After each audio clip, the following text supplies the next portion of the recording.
हर महाकाव्य के नायक और खलनायक पर ध्यान केंद्रित किया जाता है, लेकिन हम अक्सर उन मजबूत पात्रों को नजरअंदाज कर देते हैं जो ज्यादा प्रसिद्ध नहीं होते।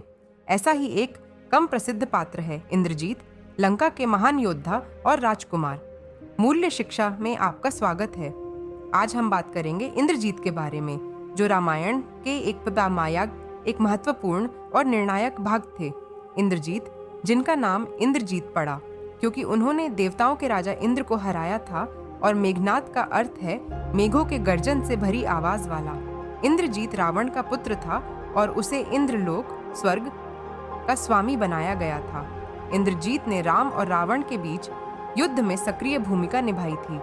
वह एक शक्तिशाली अति महारथी था और उसे हर युद्ध से पहले एक यज्ञ करने के कारण युद्ध में अविजेय माना जाता था।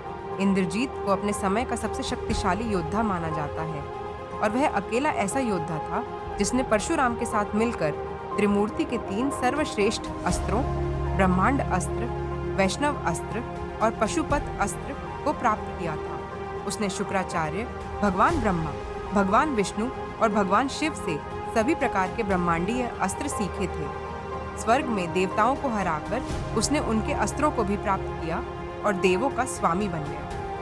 इंद्रजीत ने एक दिन में 67 करोड़ वानरों को मार डाला, जिससे वह आधे बंदर आदमी जाति समाप्त होने के कगार पर थी। इंद्रजीत रावण और मंदोदरी के पुत्र थे, जो मायासुर की बेटी थी।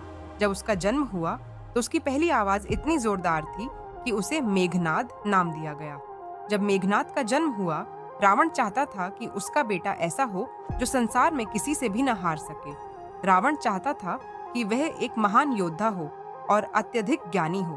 रावण को एक महान आचार्य से मार्गदर्शन मिला और उसने सभी ग्रहों और नक्षत्रों को इस प्रकार नियंत्रित किया कि मेघनाद का जन्म वैसे ही हुआ जैसा उसने चाहा था। सभी ग्रह रावण के क्रोध और शक्ति से डरते थे और वे सभी ग्रह मिलकर मेघनाद के जन्म के समय उसके कुंडली के 11वें घर में आ गए। बहुत कम उम्र में ही मेघनाद ने कई सर्वोच्च ब्रह्मांडीय अस्त्रों शुक्राचार्य के मार्गदर्शन में प्राप्त कर लिए थे। उसकी शादी सुलोचना से हुई थी, जो शेषनाग के राजा की पुत्री थी। मेघनाद ने देवताओं और इंद्र को रावण के साथ एक युद्ध में हराया। उसने इंद्र को उसकी आकाशीय रथ में बांधकर लंका में रावण के पास लाकर बंदी बना लिया। इंद्र लंका में सैकड़ों वर्षों तक बंदी रहा, जब तक भगवान ब्रह्मा ने हस्तक्षेप किया और मेघनाद से इंद्र को मुक्त करने को कहा। मेघनाद कृतज्ञ था और उसे ब्रह्मा से एक वरदान मांगने का अवसर मिला। मेघनाद ने अमृता का वरदान मांगा, लेकिन ब्रह्मा ने कहा कि पूर्ण अमृता प्रकृति के नियमों के खिलाफ है। इसके बाद उसे एक और वरदान दिया गया कि वह अपनी यज्ञ की समाप्ति के बाद अमर हो जाएगा, लेकिन ब्रह्मा ने यह भी चेतावनी दी कि जो भी इस यज्ञ को नष्ट करेगा वही उसे मारेगा। इंद्रजीत को शुक्राचार्य के मार्गदर्शन में सभी प्रकार के दिव्य अस्त्रों का ज्ञान मिला। अस्त्रों को 2 प्रकारों में वर्गीकृत किया जाता है। एक शस्त्र है जो हाथ में पकड़े जाने वाले अस्त्र होते हैं, जैसे तलवार, भाला या गदा। दूसरा अस्त्र है जो एक मिसाइल होता है, जिसे मंत्रों द्वारा आह्वान किया जाता है। हनुमान, जो पृथ्वी पर सबसे मजबूत प्राणियों में से एक थे, इंद्रजीत द्वारा पराजित किए गए। इंद्रजीत ने उन्हें शक्तिशाली ब्रह्मास्त्र जैसे दिव्य अस्त्रों से बंदी बना लिया और हराया। जब राम और उनकी सेना ने इंद्रजीत के सभी भाइयों को मार डाला, तो मेघनाद ने युद्ध में भाग लिया। उसके पिता को युद्ध में अपमानित किया गया था और उसके चाचा कुंभकर्ण को राम ने मार डाला था। इसलिए इंद्रजीत ने 3 दिन तक राम की सेना से संघर्ष किया। इंद्रजीत को एक अत्यंत कुशल धनुर्धारी माना जाता है। वह इतना विशेषज्ञ था कि एक बाण से वह कई विरोधियों को मार सकता था। इंद्रजीत अंधकार और अज्ञान को भी अपने शत्रुओं के बीच फैला सकता था।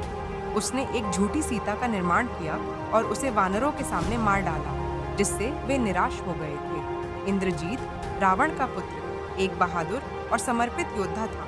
उसकी वीरता और युद्ध कौशल में कोई संदेह नहीं था, और उसने कई अवसरों पर अपने पिता रावण की सेवा में अपार संघर्ष किया। वह अपने परिवार के प्रति अपनी निष्ठा और प्यार को प्रदर्शित करता है, और यह दर्शाता है कि वह एक महान पुत्र था। उसने अपने पिता रावण को खुश करने के लिए अपनी शक्ति और क्षमताओं का पूरी तरह से उपयोग किया।